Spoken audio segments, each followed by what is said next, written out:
Hey guys, तो सभी को गुड मॉर्निंग और सभी को जय मां सरस्वती। तो गाइस, आज हम फिर से आप सभी लोगों के लिए लेकर आ चुके हैं इंपॉर्टेंट क्वेश्चंस की प्रैक्टिस क्लास। गाइस, आज की इस क्लास में हम लोग डिस्कस करने वाले हैं क्लास 12 के केमिस्ट्री के वो इंपॉर्टेंट क्वेश्चंस जो आप सभी लोगों को तैयार कर लेना चाहिए, जो आप सभी के बोर्ड एग्जाम को लेकर इंपॉर्टेंट है।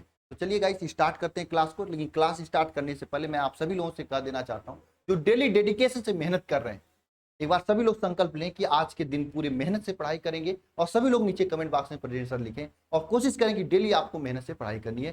डेली आपको सुबह में ही 6 बजे लेक्चर होता है, मैं कोशिश करता हूँ डेली देने के लिए। किसी दिन मान लीजिए कोई बाई चांस कोई आवश्यक काम हो गया तो नहीं देता हूँ, तो बात अलग है, लेकिन डेली देता हूँ। ठीक है, तो डेली मेहनत किया करो, डेली क्वेश्चन किया करो, आपको बहुत सारी चीजें रिपीट हो जाएंगी, याद हो जाएंगी, तैयार हो जाएंगी। ठीक है, चलिए स्टार्ट करते हैं। कैसे स्टार्ट करने से पहले आप सभी लोगों से मैं बता दूं, अगर आपकी तैयारी अभी तक अच्छी नहीं हुई तो कब अच्छी होगी बताइए। आपके लिए मैं शिखर बैच लॉन्च किया हूं, जो कि अल्फा इंस्टीट्यूट ऐप पर है, जहां पर मैं हम लोग लाइव पढ़ रहे हैं, लाइव चीजों को समझ रहे हैं, पढ़ रहे हैं। अगर कोई भी चीज आपको नहीं समझ में आया तो कमेंट बॉक्स में कमेंट करके भी पूछ सकते हो। एकदम स्टार्टिंग से क्लासेज इसमें चलने वाली और बहुत ही बेहतरीन तरीके से, बहुत ही बेहतरीन तरीके से आपको पढ़ाया जा रहा है। भले ही आप लोग क्लास 11th में नहीं पढ़े, लेकिन क्लास 12th में अगर आप चाहते हैं अच्छा नंबर फोड़ना, तो आपके पास अभी भी मौका है। आप अभी भी ज्वाइन करके बचे हुए समय में पूरी जान लगाकर मेहनत कर सकते हैं। अगर आप गांव से बिलोंग करते हैं, अच्छे टीचर नहीं है, माहौल नहीं मिल पा रहा है, तो आपके लिए बहुत अच्छा मौका है कि आप ज्वाइन करें, मेहनत से पढ़ाई करें। निश्चित रूप से आपको बहुत ही फायदा होगा। ठीक है, एकदम जीरो से यहाँ पे पढ़ाया जा रहा है। ज्वाइन करने के लिए आपके अल्फा इंस्टीट्यूट ऐप डाउनलोड करना पड़ेगा, वहीं पे शिखर बैच है, उसी को ज्वाइन करना पड़ेगा। ठीक है, ज्वाइन करने के लिए आप सभी लोग ऐप को डाउनलोड करके ज्वाइन कर सकते हैं, या फिर नीचे नंबर है, उस नंबर पे कॉल करके जानकारियां ले सकते हैं। लेकिन एक चीज ध्यान रखना, कॉलिंग बार बार करना, क्योंकि हजारों कॉल डेली आती है, रिसीव नहीं हो पाता है, तो आप परेशान मत होना, लगातार कॉल करते रहना, निश्चित रूप से रिसीव हो जाएगा। तो चलिए गाइस, स्टार्ट करते हैं आज की क्वेश्चंस को। सबसे पहला क्वेश्चन आप सभी लोगों के सामने है कि पराशर क्या है और पराशर दाब के लिए व्यंजक लिखिए। तो देखिएगा, पराशर दाब क्या होता है। अगर आपको परिभाषा आ रहा है तो नीचे कमेंट बॉक्स में कमेंट कर दीजिए, नहीं आ रहा है तो ध्यान से इधर ध्यान दीजिए। ठीक है, देखिए क्या होता है पराशर दाब। पराशर दाब क्या होता है, देखिए पराशर दाब क्या होता है। पराशर दाब जो होता है, ठीक है, यह अर्ध पारगम्य झिल्ली से होकर, अर्ध पारगम्य झिल्ली से होकर विलायक के कण तनु विलयन से सांद्र विलयन की ओर स्वतः स्वतः क्या स्वतः प्रवाह को क्या कहते हैं, पराशर कहते हैं। पहले हम लोग पराशर दाब जानने से पहले पराशर की क्रिया जानेंगे। ठीक है, क्या पराशर की क्रिया जानेंगी कि पराशर किसे कहते हैं, क्या होता है पराशर। ध्यान देना, अर्ध पारगम्य झिल्ली से होकर, अर्ध पारगम्य झिल्ली, मैं यहाँ पे फिगर भी बना देता हूँ। एक अर्ध पारगम्य झिल्ली होता है जिसमें क्या होता है, विलायकी कण तनु विलयन से सांद्र विलयन की ओर, कम सांद्रता से अधिक सांद्रता की ओर गति करते हैं। इस क्रिया को क्या कहा जाता है, पराशर कहा जाता है। अर्ध अर्ध अर्ध पारगम्य झिल्ली, झिल्ली से विलायक के कण, विलायक के कण, किसके कण, विलायक के कण। ठीक है, कम सांद्रता से, कम सांद्रता से अधिक सांद्रता की ओर स्वतः प्रवाह को क्या कहते हैं, परासरण कहते हैं। स्वतः प्रवाह को क्या कहते हैं, परासरण। इसमें क्या होता है, कम सांद्रता से अधिक सांद्रता की ओर हम लोगों की जो विलायक के कण होते हैं उनकी गति होता है, और स्वतः प्रवाह होता है। इस क्रिया को क्या कहते हैं, परासरण कहते हैं। अपरगी परासर दाब किसे कहा जाता है। तो यहाँ पे दो क्वेश्चन पूछा गया, परासर किसे कहा जाता है और परासर दाब के लिए व्यंजक पूछा गया है। अब हम लोग व्यंजक जानेंगे, लेकिन एक बार व्यंजक जानने से पहले मैं फिर से समझा देना हूं।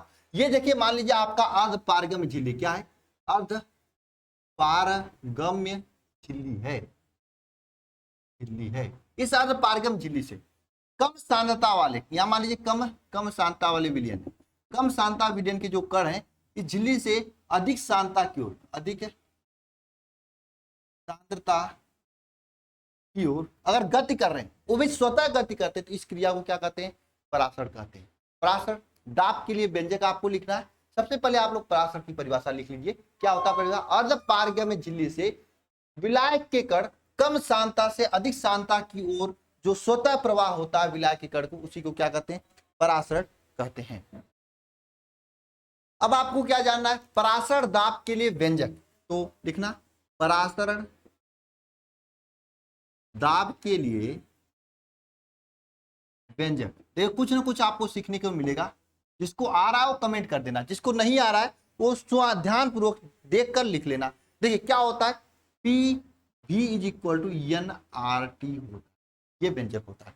P V is equal to N R T. इसको इस तरह से भी लिखा जा सकता है, इस बी को लाकर यहाँ पे भाग दिया जा सकता है, P is equal to N upon V R T लिखा जा सकता है। इसको इस तरह से भी लिखा जा सकता है, एन अपान बी को सी लिखा जा सकता है, P is equal to C R T भी लिखा जा सकता है। ये पराशर दाब के लिए तीनों व्यंजक हो गए और तीनों पे न्यूमेरिकल पूछे जाते हैं। मैं किसी दिन न्यूमेरिकल भी सुबह सुबह लेकर आऊंगा, ध्यान देना सभी लोग। ये क्वेश्चन नंबर 1 चल रही है। अब ये पराशर दाब के लिए व्यंजक हो गए, ठीक है। जहां पे आपको अगर पी देखा जाए तो पी क्या है, पराशर दाब।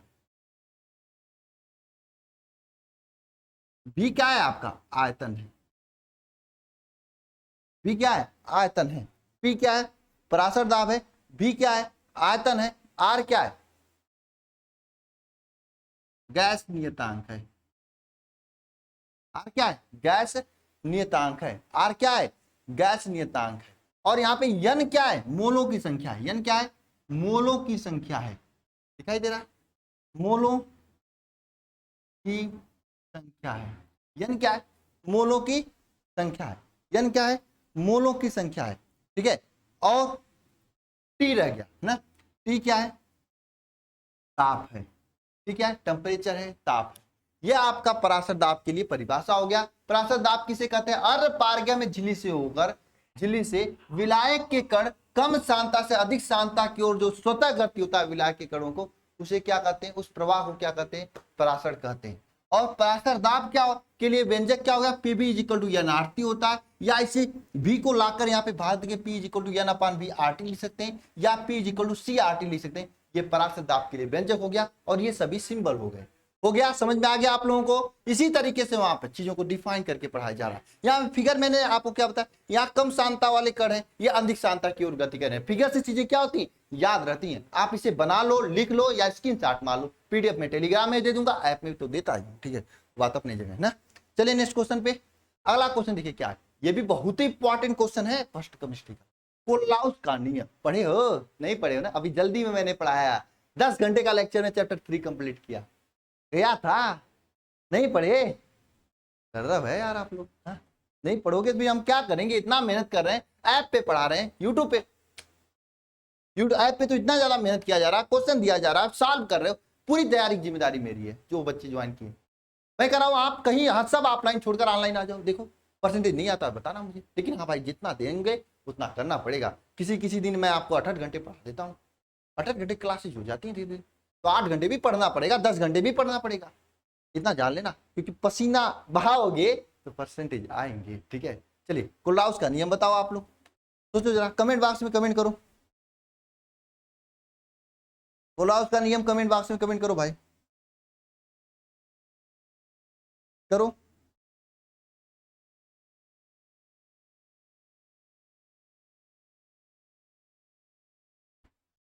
करो भाई करो।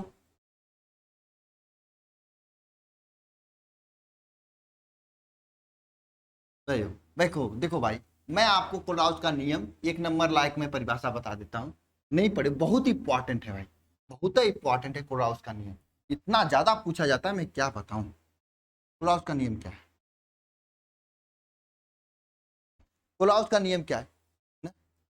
किसी कोलाउस के नियम क्या है, ध्यान देना सभी लोग। क्या होता है कोलाउस का नियम, किसी विद्युत अपघट की, किसी विद्युत अपघट, कोई भी विद्युत अपघट है ना, किसी विद्युत अपघट की अनंत तनुता पर, अनंत तनुता पर तुल्यांकी, तुल्यांकी चालकता या मोलर चालकता, कोई भी ले लो, मोलर चालकता।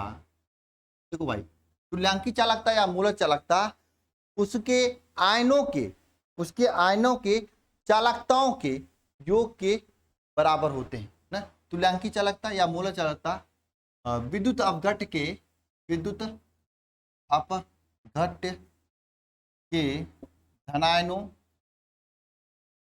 तथा ऋणायनों ऋणायनों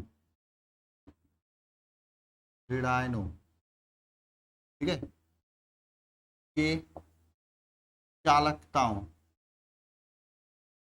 के योग के बराबर होता है। यह आप परिभाषा लिख देना। ठीक है, परिभाषा लिखने के बाद यहाँ पे उदाहरण लिखना होगा। उदाहरण में क्या लिखना, जैसे आपको NaCl दे दिया जाए, NaCl की आपकी मोलर चालकता निकालने के लिए कर दिया जाए, मोलर चालकता, तो क्या करोगे मोलर चालकता के लिए, lambda M NaCl is equal to क्या करोगे, इन दोनों के जो धनायन तथा ऋणायन, यहाँ पे Na प्लस है और Cl माइनस ऋणायन है, तो धनायन तथा ऋणायनों की चालकताओं के योग के बराबर होगा इन्फिनिटी पर, यहाँ ऊपर इन्फिनिटी लिखते हैं, लैम्डा यम Na इन्फिनिटी पर Na प्लस लैम्डा यम Cl माइनस इन्फिनिटी पर, इनकी योग के ये क्या हो गया बराबर हो गया। ये आपका क्या हुआ, NaCl की मोलर चालकता हो जाएगी। अगर आपको मोलर चालकता पूछे यहीं पे अगर तुल्यांकी चालकता पूछ दे तो क्या लिखोगे, आप लोग सेम लिखोगे जैसे NaCl का तुल्यांकी चालकता। इसके अलावा अगर ना तुल्यांकी चालकता, देखो ये तो मैं सिंपल बता रहा हूँ, इसके अलावा बड़े खतरनाक होते हैं, न्यूमेरिकल भी पूछे जाते हैं, लेकिन आपको एक नंबर में डेफिनेशन पूछे तो दोनों लिख दोगे, उतना से पूरा नंबर मिल जाएगा। लैम्डा EQ ठीक है NaCl, ये इज इक्वल टू क्या लिखोगे इन्फिनिटी पे, इसके धनात्मक कौन है Na है, तो लैम्डा EQ Na प्लस ना इन्फिनिटी पर plus lambda EQ Cl minus infinity, इन दोनों की योग के क्या होंगे बराबर हो जाएंगे। यह आपकी NaCl की तुल्यांकी चालकता हो जाएगी। तो इस तरह से ये आपके कोलराउस का नियम है। क्या होता है कोलराउस का नियम, किसी भी विद्युत अपघट की अनंत अनुता पे तुल्यांकी चालकता हो या फिर मोलर चालकता हो, विद्युत अपघट के धनायनों तथा ऋणायनों की चालकताओं के योग के बराबर होता है। अगर तुल्यांकी चालकता लेंगे तो धनायन तथा ऋणायन की तुल्यांकी चालकता के योग करेंगे, मोलर चालकता लेंगे तो धनायन तथा ऋणायन के मोलर चालकताओं के योग करेंगे और आपका आंसर आ जाएगा। इतना लिख देंगे, एग्जामिनर नंबर काटेगा नहीं, पूरा का पूरा दे देगा, लेकिन ये लिखेंगे कब, जब मेहनत करेंगे। हालांकि इसके न्यूमेरिकल के लिए बहुत डीपली पढ़ना होता है, ऐप में मैंने पढ़ाया है, आपको यूट्यूब पे पढ़ा। मैं सभी से कहना चाहता हूँ भाई, समय से अच्छा, समय पर अगर अच्छा आपको चीजें पता चल जाती हैं तो अच्छा करोगे तो बढ़िया हो जाएगा। पूरी ताकत लगा दो, इस समय आपके पास समय है, अभी से ताकत लगा दोगे टॉप कर जाओगे, कोई नहीं रोक सकता। मैं आपके साथ हूँ, क्लासेस पूरी मिल रही है, ऐप से लेकर एप्लीकेशन से लेकर यूट्यूब पे, कोई कर लिया ना भाई, आपको टॉप होने से कोई रोक ही नहीं सकता। बस भाई पसीना बहाना होगा, आग को फोड़ना होगा, एक बार फोड़ोगे ना अगली बार मजा आएगा, और कुछ नहीं। ठीक है, चलो अगला क्वेश्चन चलते हैं। चालकत्व की परिभाषा दी थी, चालकत्व एवं प्रतिरोध में संबंध बताइए, बताइए।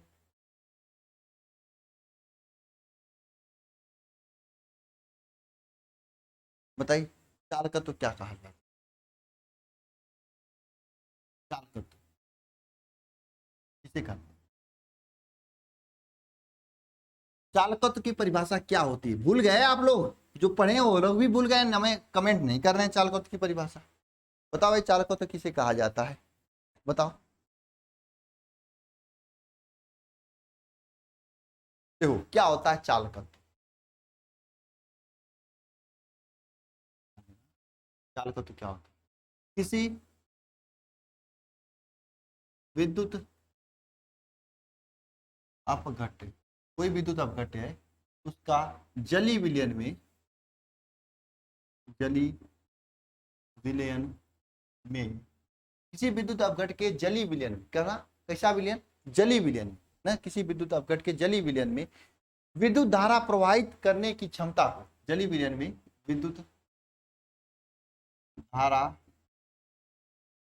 प्रवाहित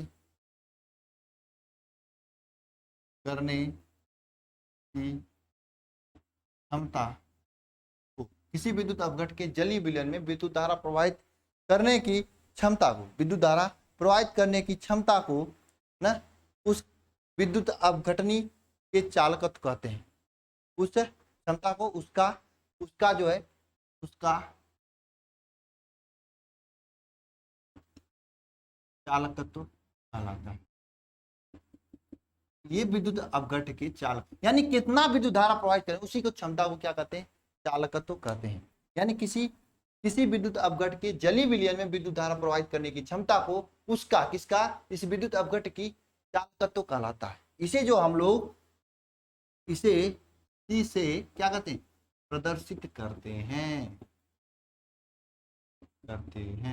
इसे परिभाषा समझना, किसी विद्युत अपघट के जलीय विलयन में विद्युत धारा प्रवाहित करने की क्षमता को उसका क्या कहलाता है, चालकत्व कहलाता है ना। इसे हम लोग किसे प्रदर्शित करते हैं, सी से प्रदर्शित करते हैं। इसे किससे प्रदर्शित करते हैं, सी से प्रदर्शित करते हैं। इसे किससे प्रदर्शित करते हैं बताओ, सी से प्रदर्शित करते हैं ना, इसे सी से प्रदर्शित करते हैं। और इसमें एक क्वेश्चन और पूछा है कि चालकत्व एवं प्रतिरोध में संबंध बताइए, चालकत्व एवं प्रतिरोध में संबंध बताइए। तो लिखना है यहाँ पे चालकत्व एवं प्रतिरोध में संबंध, यह हेडिंग डालना है आपको। चालकत्व एवं प्रतिरोध में संबंध क्या होता है, ध्यान देना यहाँ पे। प्रतिरोध R is equal to 1/C होता है, या फिर आप यह लिख सकते हैं C is equal to 1/R, यानी प्रतिरोध का व्युत्क्रम होता है चालकत्व, यह आपका संबंध होता है। अगर ऐसे हेडिंग डाल के लिखेंगे एग्जाम में, एग्जामिनर आपको कुबेर का खजाना खोल देगा, नंबर ही नंबर देगा। चलो आगे चलते हैं हम लोग ना। अगला क्वेश्चन ये है, ये तो मैं आपके लिए देना चाहता हूं, प्रबल विद्युत अपघट तथा दुर्बल विद्युत अपघट। एक क्वेश्चन करके मुझे दिखा देना, नहीं आएगा तो कमेंट बॉक्स है खुला हुआ, सब चौथा क्वेश्चन जरूर कराओ मुझे, मैं करा दूंगा। क्वेश्चन इंपॉर्टेंट है, मैं केवल इंपॉर्टेंट क्वेश्चन कराता हूँ, प्रैक्टिस क्लास होती है इसमें देखा जाता है कि आपको कितने क्वेश्चन आ रहे थे। सच्चाई बताना, मैं सब पढ़ा दिया हूँ आप लोगों को। कितने क्वेश्चन दिल से बताना क्या आ रहे थे, दिल पे हाथ रख के बताना, झूठ मत बोलना। नहीं आ रहे तो कदम नहीं आ रहे, क्या दिक्कत, नहीं आ रहे तो नहीं आ रहे, फिर पढ़ेंगे तो आएगा ना। और आप मानेंगे तब तो आएगा, नहीं मानेंगे तो कैसे आएगा बताओ।